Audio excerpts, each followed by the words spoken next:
ओम श्री बृहस्पति नमः। आज विशाख मास के बृहस्पतिवार के दिन सुनिए बृहस्पति देवता की कथा। कथा प्रारंभ करने से पहले आप सभी से अनुरोध है, वीडियो को लाइक करके कमेंट बॉक्स में बृहस्पति देवता की जय जरूर लिखिएगा। हे बृहस्पति देवता, इस कथा को कहने सुनने और हुंकारा भरने वाले सभी भक्तों की मनोकामनाएं पूर्ण करना, सभी की रक्षा करना। पौराणिक कथा के अनुसार भारतवर्ष में एक प्रतापी और दानी राजा राज्य करता था। वह नित्य गरीबों और ब्राह्मणों की सहायता करता था, लेकिन ये बात उसकी रानी को अच्छी नहीं लगती थी। वो न ही गरीबों को दान देती, न ही भगवान का पूजन करती थी और राजा को भी दान देने से मना किया करती थी। एक दिन राजा शिकार खेलने वन को गए हुए थे, तो रानी महल में अकेली थी। उसी समय बृहस्पति देव साधु वेश में राजा के महल में भिक्षा के लिए गए और भिक्षा मांगी। तब रानी ने भिक्षा देने से इनकार कर दिया और कहने लगी, हे साधु महाराज, मैं तो इस दान पुण्य से तंग आ गई हूँ। मेरा पति सारा धन लुटाते रहते हैं। मेरी इच्छा है कि हमारा धन नष्ट हो जाए और फिर न रहेगा बांस, न बजेगी बांसुरी। साधु ने कहा, देवी तुम तो बड़ी विचित्र हो। धन संतान तो सभी चाहते हैं, पुत्र और लक्ष्मी तो पापी के घर भी होनी चाहिए। यदि तुम्हारे पास अधिक धन है तो भूखों को भोजन दो, प्यासों के लिए प्याऊ बनवाओ, मुसाफिरों के लिए धर्मशालाएं खुलवाओ। जो निर्धन अपनी कुंवारी कन्याओं का विवाह नहीं कर सकते, उनका विवाह करा दो। ऐसे और कई काम हैं जिनके करने से तुम्हारा यश लोक परलोक में फैलेगा। परंतु रानी पर उपदेश का कोई प्रभाव नहीं पड़ा। वो बोली, महाराज आप मुझे कुछ मत समझाइए, मैं ऐसा धन ही नहीं चाहती जो हर जगह बांटती फिरूं। तब साधु महाराज ने उत्तर दिया, यदि तुम्हारी ऐसी इच्छा है तो तथास्तु। तुम ऐसा करना कि बृहस्पतिवार को घर लीपकर पीली मिट्टी से अपना सिर धोकर स्नान करना, भट्टी चढ़ाकर कपड़े धोना। ऐसा करने से तुम्हारा सारा धन नष्ट हो जाएगा। इतना कहकर वे साधु महाराज वहां से आलोप हो गए। साधु के कहे अनुसार सभी बातों को पूरा करते करते रानी को केवल 3 बृहस्पतिवार ही बीते थे कि उसकी सारी समस्त धन संपत्ति नष्ट हो गई। अब भोजन के लिए राजा का परिवार तरसने लगा।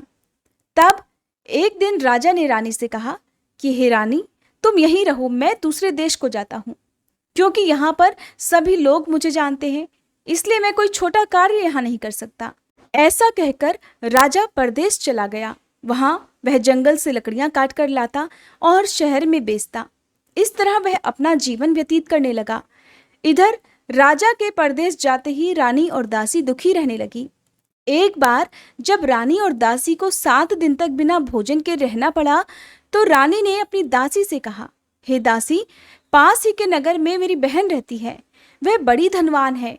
तू उसके पास जा और कुछ ले आ, ताकि थोड़ी बहुत गुजर बसर हो जाए। तब दासी रानी की बहन के पास गई। उस दिन गुरुवार था और रानी की बहन उस समय बृहस्पतिवार व्रत की कथा सुन रही थी।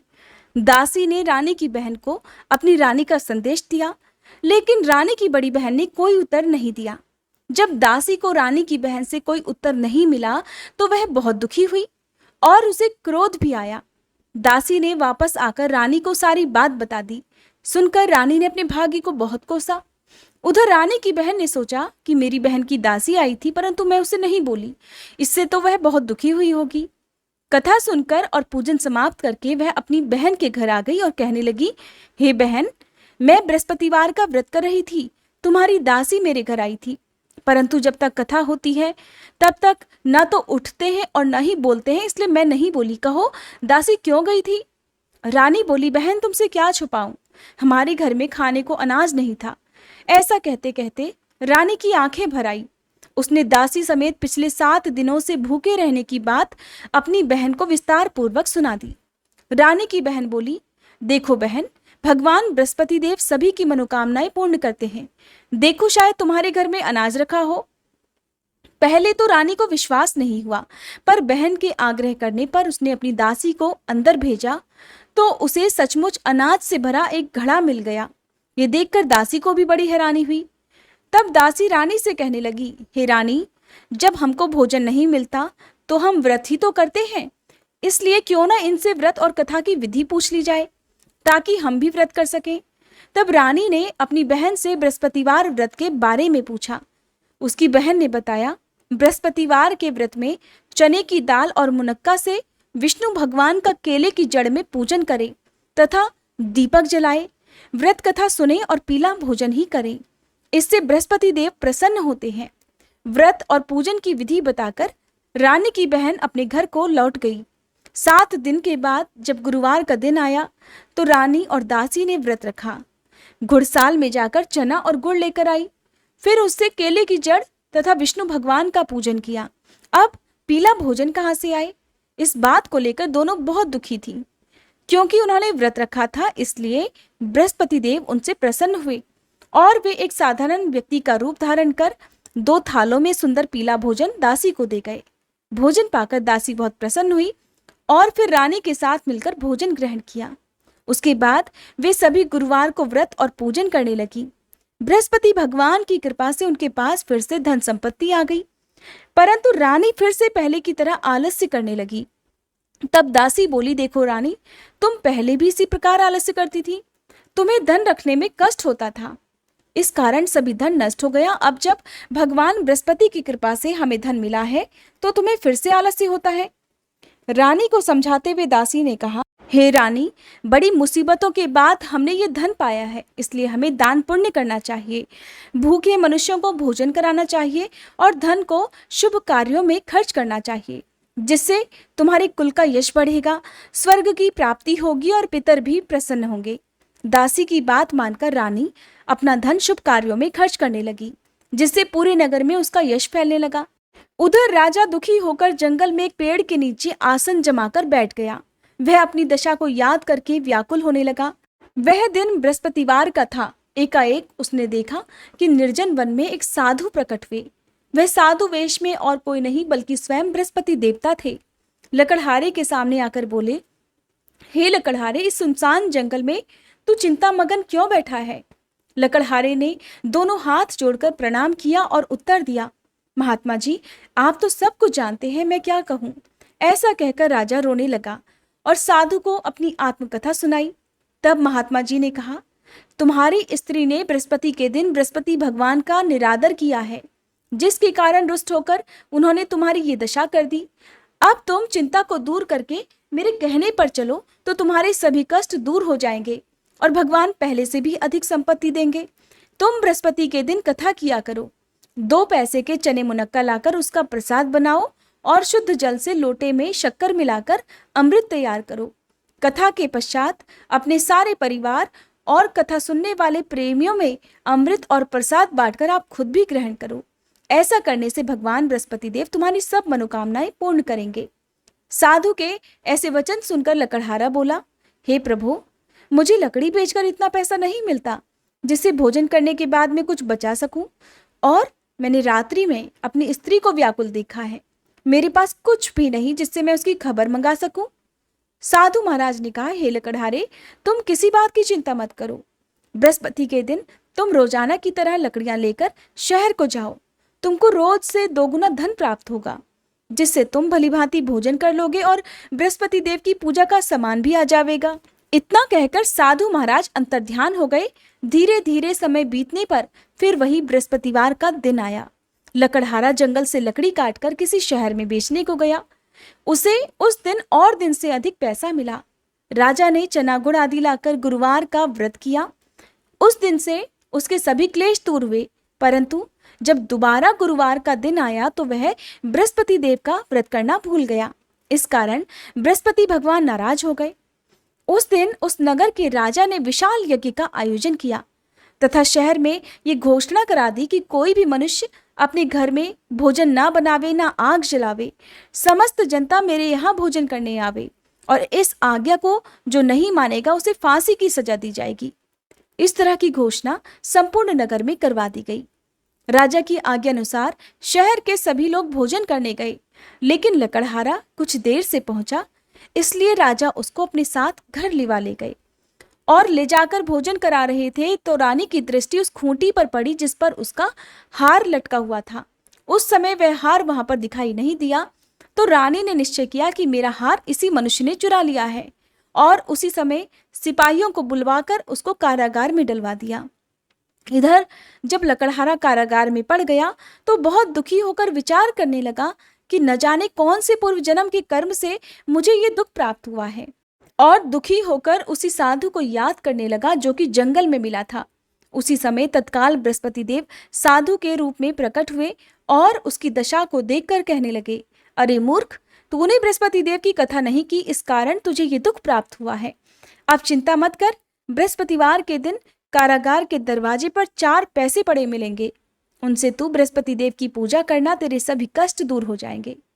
बृहस्पति के दिन उसे 4 पैसे पड़े मिले। तब लकड़हारे ने कथा कही।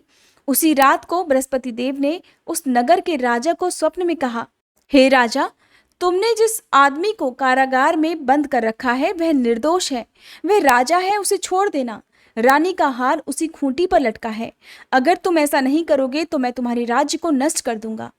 इस तरह रात्रि के स्वप्न को देखकर राजा प्रातःकाल उठा और खूंटी पर हार देखकर लकड़हारे को बुलाकर क्षमा मांगी तथा लकड़हारे को योग्य सुंदर वस्त्र आभूषण देकर विदा कर दिया।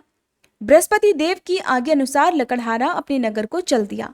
राजा जब अपने नगर के निकट पहुंचा तो उसे बड़ा आश्चर्य हुआ। नगर में पहले से अधिक बाग, तालाब, कुएं तथा बहुत सी धर्मशाला, मंदिर आदि बन गई हैं। राजा ने पूछा, ये किसका बाग और धर्मशाला है? तब नगर के सभी लोग कहने लगे, ये सब तो रानी और बांदी के हैं। राजा को बहुत आश्चर्य हुआ और गुस्सा भी आया। जब रानी ने ये खबर सुनी कि राजा आ रहे हैं तो उन्होंने बांदी से कहा कि हे दासी, देख, राजा हमको कितनी बुरी हालत में छोड़ गए थे। हमारी ऐसी हालत देखकर वो लौट न जाएं, इसलिए तू दरवाजे पर खड़ी हो जा।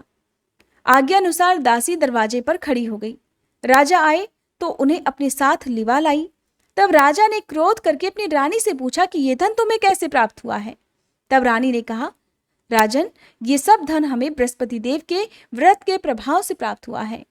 तब राजा ने निश्चय किया कि 7 रोज बाद तो सभी बृहस्पति देव का पूजन करते हैं, परंतु मैं प्रतिदिन दिन में 3 बार कहानी और रोज ही व्रत किया करूंगा। अब हर समय राजा के दुपट्टे में चने की दाल बंधी रहती तथा वह दिन में 3 बार कहानी कहता। एक रोज राजा ने विचार किया कि चलो अपनी बहन के यहाँ हो आवे। इस तरह निश्चय कर राजा घोड़े पर सवार होकर अपनी बहन के यहाँ को चलने लगा। मार्ग में उसने देखा कि कुछ आदमी एक मुर्दे को लिए जा रहे हैं। उन्हें रोककर राजा कहने लगा, अरे भाइयों, मेरी बृहस्पति देव की कथा सुन लो। वे बोले, लो, हमारा तो आदमी मर गया है, इसको अपनी कथा की पड़ी है। परंतु कुछ आदमी बोले, अच्छा कहो, हम तुम्हारी कथा भी सुनेंगे। तब राजा ने दाल निकाली और जब कथा आधी हुई थी कि वह मुर्दा हिलने लग गया। जब कथा समाप्त हुई तो राम राम करके वह मनुष्य उठकर खड़ा हो गया। आगे मार्ग में उसे एक किसान खेत में हल चलाता मिला। राजा ने उसे देखकर उससे कहा कि अरे भैया, तुम मेरी बृहस्पतिवार की कथा सुन लो। तब किसान बोला, जब तक मैं तेरी कथा सुनूंगा तब तक 4 हरैया जोत लूंगा, जा अपनी कथा किसी और को सुनाना। और तब राजा आगे चलने लगा। राजा के हटते ही बैल पछाड़ खाकर गिर गए तथा उस किसान के पेट में बड़ी जोर का दर्द होने लगा। उस समय किसान की माँ रोटी लेकर आई। उसने जब ये देखा तो अपने पुत्र से सब हाल पूछा और बेटे ने भी सभी हाल कह दिया। तो वह बुढ़िया दौड़ी दौड़ी उस घुड़सवार के पास गई और उससे बोली, मैं तेरी कथा सुनूंगी, तू अपनी कथा मेरे खेत पर चलकर ही कहना। राजा ने बुढ़िया के खेत पर जाकर कथा कही, जिसके सुनते ही उसके बैल उठ खड़े हुए तथा किसान के पेट का दर्द भी बंद हो गया। अब राजा अपनी बहन के घर पहुंच गया तो बहन ने अपने भाई की खूब मेहमानी की। दूसरे रोज प्रातःकाल जब राजा जगा तो देखने लगा कि सभी लोग भोजन कर रहे हैं। राजा ने अपनी बहन से कहा कि ऐसा कोई मनुष्य है यहाँ जिसने भोजन ना किया हो, मेरी बृहस्पतिवार की कथा सुन ले। बहन बोली, हे भैया, ये देश तो ऐसा ही है, पहले यहाँ लोग भोजन करते हैं, बाद में अन्य कोई काम करते हैं। अगर कोई पड़ोस में हो तो देख आऊं। वह ऐसा कहकर देखने चली गई, परंतु उसे कोई ऐसा व्यक्ति नहीं मिला जिसने भोजन ना किया हो। अतः वह एक कुम्हार के घर गई जिसका लड़का बीमार था। उसे मालूम हुआ कि उनके यहाँ 3 रोज से किसी ने भोजन नहीं किया है। रानी ने अपने भाई की कथा सुनने के लिए कुम्हार से कहा तो वह तुरंत तैयार हो गया। राजा ने जाकर बृहस्पतिवार की कथा कही, जिसको सुनकर उसका लड़का ठीक हो गया। अब तो राजा की चारों तरफ प्रशंसा होने लगी। एक दिन राजा ने अपनी बहन से कहा कि हे बहन, अब हम अपने घर को जाएंगे, तुम भी तैयार हो जाओ। राजा की बहन ने अपनी सास से कहा।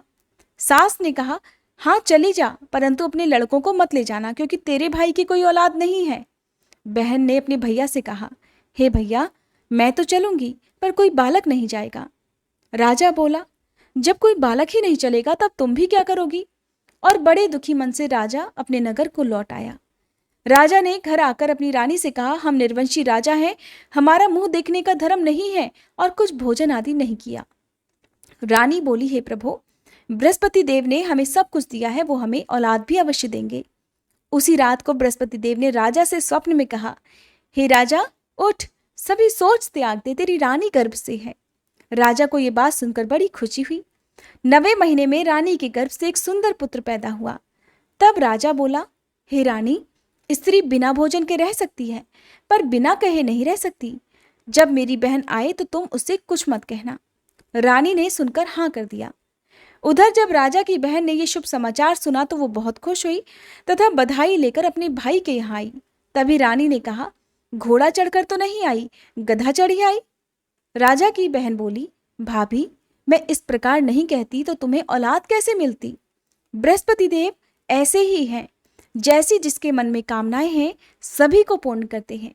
जो सद्भावना पूर्वक बृहस्पतिवार का व्रत करता है और कथा पढ़ता है अथवा सुनता है और दूसरों को सुनाता है, बृहस्पति देव उसकी सभी मनोकामनाएं पूर्ण करते हैं। प्रेम से बोलिए, बृहस्पति देवता की जय।